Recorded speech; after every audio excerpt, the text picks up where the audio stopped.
Pemirsa Bali TV, berjumpa kembali bersama saya Winata dalam Bali Post Talk. Kali ini saya akan membahas topik tentang pendidikan, utamanya tentang pengawasan mutu pendidikan. Karena ini penting kita angkat berkaitan dengan adanya perubahan sistem pendidikan selama COVID, di mana menggunakan sistem virtual. Tentu banyak yang mempertanyakan seperti apa kualitas pendidikan kita, terutama di Bali ketika sistem ini menggunakan sistem virtual. Saya akan mewawancarai Bapak Madi Alif Utama. Beliau adalah Kepala Lembaga Penjaminan Mutu Pendidikan Bali. Itu beliau yang mempunyai tugas dan fungsi juga dalam pengawasan tentang mutu pendidikan. Kita sapa langsung. Om Swastiastu Pak. Om Swastiastu Pak Winata. Sehat ya? Sehat, senang ketemu kembali. Kita wawancara dengan Pak Adi. Pak Adi, kalau kita bicara tentang COVID kan ada juga perubahan yang cukup signifikan, di mana orang belajar tidak lagi tetap muka, tapi menggunakan sistem virtual. Bagaimana sebenarnya fungsi pengawasan dilaksanakan? Apakah ada perubahan-perubahan cara pengawasan, ada sistem-sistem pengawasan yang dilakukan atau seperti apa? Tentunya dalam konteks menjamin ya mutu pendidikan kita tetap terjaga. Ya, terima kasih ya. Jadi COVID-19 ini benar-benar sudah memberikan banyak dampak kepada kita ya, khususnya di bidang pendidikan ya. Dulu yang kita belajar melalui tatap muka langsung di kelas-kelas, sekarang kita harus melakukan pembelajaran jarak jauh entah melalui metode daring maupun luring. Tentu itu akan berdampak kepada bagaimana kita melakukan pengawasan kan gitu ya. Nah, Lembaga Penjaminan Mutu Pendidikan Bali sudah melakukan upaya dengan mengoptimalkan kolaborasi kita dengan pengawas sekolah. Kita tahu ujung tombak yang terpenting di dalam melakukan supervisi mutu pendidikan di sekolah itu adalah pengawas. Jadi pengawas sudah kita latih bagaimana melakukan pengawasan secara daring. Kita sudah siapkan bagaimana pengawas itu menggunakan teknologi informasi di dalam melakukan pengawasan. Misalnya ketika mereka melakukan pengawasan manajerial, bagaimana melakukan komunikasi secara daring dengan kepala sekolah. Sudah kita siapkan. Jadi langkah pertama yang kita lakukan yaitu tentu menyiapkan pengawas sekolah dalam melakukan pengawasan mutu secara daring. Artinya sebelum menggunakan sistem daring pengawasan, biasanya pengawas itu datang ke sekolah-sekolah? Datang ke sekolah ya. Langsung bertatap muka? Ya, langsung bertatap muka, melihat bagaimana proses pembelajaran terjadi di kelas, melihat bagaimana manajemen sekolah dilakukan kan gitu. Nah, sekarang dengan adanya kondisi seperti ini kan itu tidak mungkin dilakukan. Jadi kita harus optimalkan bagaimana pengawas melakukan pengawasan juga secara daring kan gitu ya. Ini agak susah membayangkan gitu Pak. Tapi mungkin detailnya seperti apa? Apakah mereka menggunakan Zoom apa ya Pak bahasanya, pertemuan secara virtual itu atau seperti apa? Oke. Pertama tentu yang bisa mengakses teknologi yang infrastruktur di daerah itu memungkinkan untuk menggunakan teknologi informasi, tentu kita menggunakan media-media Zoom meeting contohnya atau Google Meeting ya. Jadi berkomunikasi langsung dengan kepala sekolah, mempertanyakan atau artinya memberikan saran dan arahan terkait dengan kegiatan proses pembelajaran. Jadi pengawas bisa melakukan misalnya gini, menanyakan bagaimana proses persiapan pembelajaran, bagaimana pelaksanaan pembelajaran di sekolah.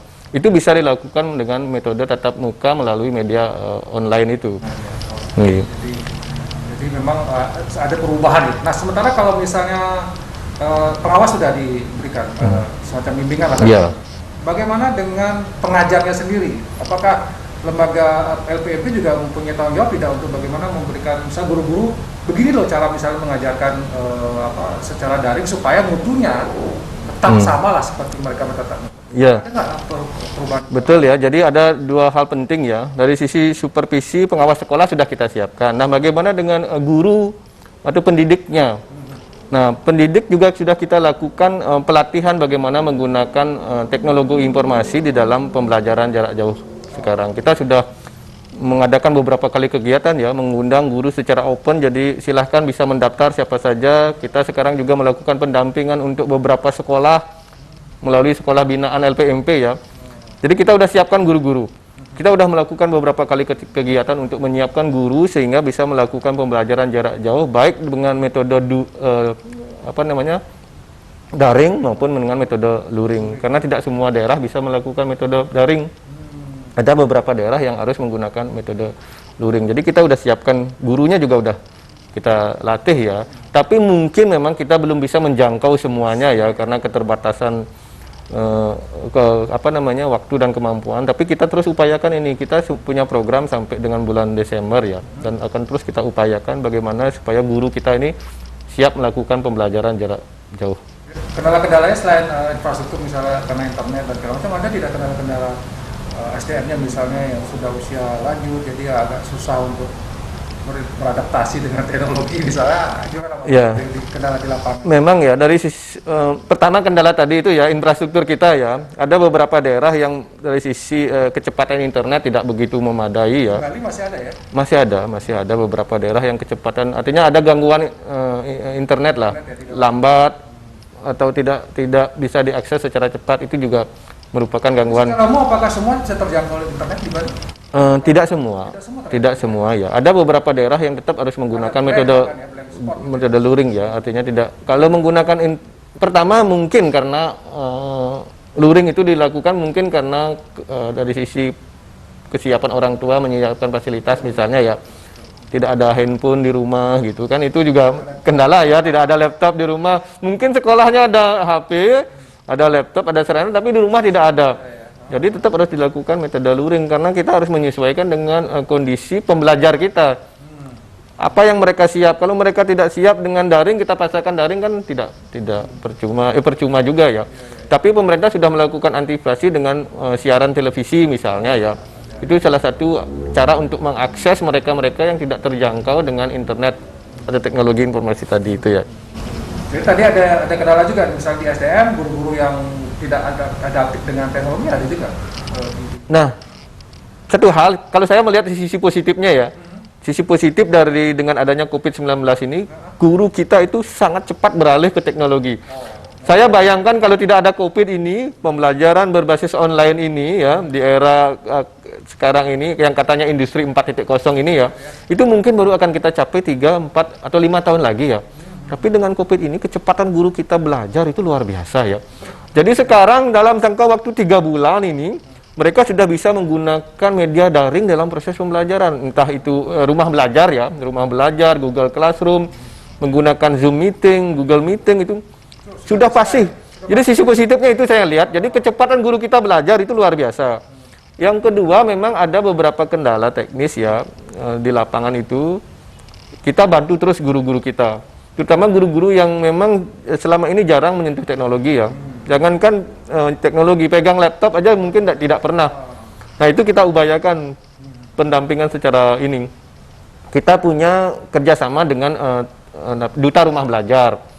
Kita punya PTP yang kita minta juga langsung untuk pendampingan langsung satuan pendidikan. Jadi mereka bisa mencari sekolah, misalnya sekolah A, kita dampingi secara intens oleh pendampingan LPMP. Sudah ada pendampingan. Tapi ada informasi menarik saya kira tadi. Jadi guru-guru sekarang justru lebih cepat atau mengalami akselerasi ya, untuk bisa memahami teknologi. Saya kagum dengan kemampuan guru-guru kita ya, luar biasa ini. Ada manfaatnya juga COVID kalau ya. Mereka terpaksa, ada memaksakan diri, tapi itu juga untuk yang positif. Ya. Jadi kalau saya melihat ya, semangat guru kita ini untuk beralih dari metode yang normal, yang biasa, dan menggunakan metode jarak jauh dengan daring ini luar biasa ya, antusiasmenya sangat tinggi. Itu kami rasakan ketika kami melakukan pelatihan atau pendampingan terhadap guru-guru kita.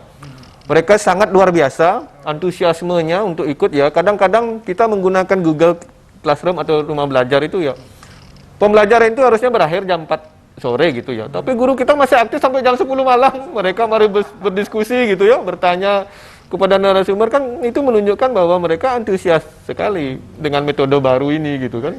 Baik, Pak Wadi, pertanyaan penting yang mungkin agak saya lupakan sedikit tadi di awal adalah kalau Pak Wadi melihat dengan belajar tatap muka yang dalam situasi normal gitu, dengan daring, apakah akan terjadi penurunan kualitas tidak?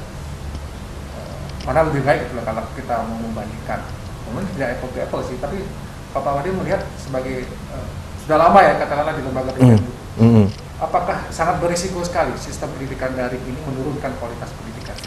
Kalau saya justru tidak melihat ada, kalau kita dilihat dari sisi konsep ya, dari sisi tataran teori ya, akademik ya, justru dengan daring ini kita memberikan kesempatan lebih banyak kepada siswa kita untuk merdeka belajar. Kan kita sedang mengusung bagaimana siswa kita merdeka dalam belajar ya. Mereka bisa menggunakan banyak metode di dalam proses pembelajaran itu ya. Saya justru melihat kuncinya ada di sini. Ketika siswa kita bisa belajar secara merdeka dengan menggunakan banyak metode, dengan menggunakan banyak strategi yang disiapkan oleh guru. Justru nanti ketika itu mampu dikuasai, mereka bisa belajar apapun ya. Karena mereka sudah ada dari dalam dirinya untuk belajar ya. Saya justru poinnya ada di sana. Jadi dengan adanya ini, ketika ini sukses kita lakukan, justru mutu kita akan malah lebih baik menurut dia, malah lebih baik. Ya, dengan menggunakan pemahaman teknologi kita lebih efektif, lebih efisien, dan siswa kita bisa belajar dengan metodenya. Kalau mereka mau belajar tentang misalnya kambiun ya, misalnya mereka bisa cari video tentang kambiun gitu ya. Mereka melihat langsung. Melihat langsung. Mereka ingin belajar tentang buaya gitu, katakanlah tentang buaya. Mereka bisa menonton video tentang buaya, mencari informasinya. Dibandingkan dengan di kelas, karena mereka dijejali dengan informasi ya. Sekarang mereka mencari sendiri, mencoba untuk mencari tahu sendiri. Gurunya memfasilitasi, coba cari di sini, nonton video ini, kan itu justru akan lebih bagus ya. Kalau saya melihat memandangnya seperti itu, asal kita mampu memanfaatkan situasi ini dengan baik. Ya, memanfaatkan situasi dengan baik dan didukung juga oleh faktor-faktor pendukungnya gitu ya Pak Madi. Iya. Tapi kalau Pak Madi, apa yang faktor pendukung yang paling penting yang harus disiapkan oleh pemerintah misalnya? Kalau kita ingin agar mutu pendidikan kita di pengajaran virtual ini justru lebih meningkat dibandingkan dengan yang konvensional kan? Tentu tetap key person kesuksesan ini ada pada guru kita ya, dan kita sudah menyiapkan panduan, Kemendikbud sudah menyiapkan panduan bagaimana guru melakukan proses pembelajaran jarak jauh di era COVID ini ya, sudah kita siapkan. Jadi kata kuncinya tetap pada guru-guru kita. Dan syukurnya menurut pandangan kami ya, guru kita sangat luar biasa dalam menyikapi kondisi COVID ini ya, semangatnya luar biasa. Itu adalah sebuah keuntungan yang luar biasa untuk kita di era ini ya. Kalau guru-guru kita mungkin tidak semangat seperti kita sekarang ini, mungkin mutu kita akan bisa jauh turun ya. Mungkin bisa drop sekali ya, tapi dengan semangat yang kita temukan di pada guru-guru kita ini, mutu justru kita berharap mutu kita malah jauh lebih baik dari yang sebelumnya ya. Nah, pemerintah punya tanggung jawab untuk menyediakan infrastruktur harusnya Pak. Ya. Internet gitu terutama yang pribadi. Jangan sampai ada yang masih blank atau yang masih susah diakses. Ya. Tapi mungkin nggak itu kalau melihat secara geografis misalnya? Kalau saya lihat sangat mungkin ya, sangat mungkin, khususnya Bali ya. Mungkin di beberapa daerah di daerah timur mungkin akan agak kesulitan ya karena geografisnya. Kalau Bali menurut saya optimis bisa kok. Karena aksesnya sudah sangat terjangkau ya.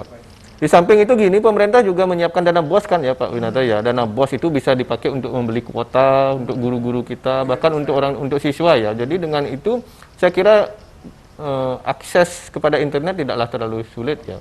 Jadi anggaran sudah disiapkan. Anggaran sudah kita siapkan semua. Sebagai statement terakhir Pak Madi, mungkin ada semacam harapan atau mempertegas kembali tadi apa yang sudah Pak Madi sampaikan berkaitan dengan bagaimana mutu pendidikan kita di Bali ini tetap terjaga di tengah situasi COVID yang dengan sistem pembelajaran yang berbeda ya. Iya.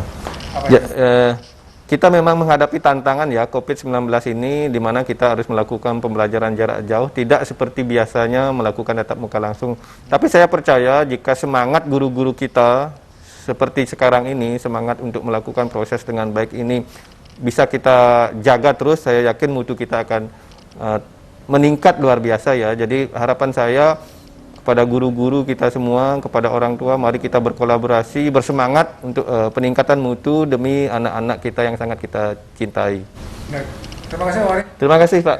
Sama-sama. Tetap dengan semangatnya mengawasi mutu pendidikan kita, dan ini sangat penting saya kira bagi Bali ya, khususnya. Agar kita di tengah COVID ini, di tengah banyak kerisauan lagi, kita tidak risau tentang mutu pendidikan. Dengan sistem daring ini ternyata juga ada potensi justru kualitas pendidikan kita akan semakin baik. Demikian Bali Post Talk kali ini, saya ucapkan terima kasih atas perhatiannya. Sampai jumpa di Bali Post Talk berikutnya.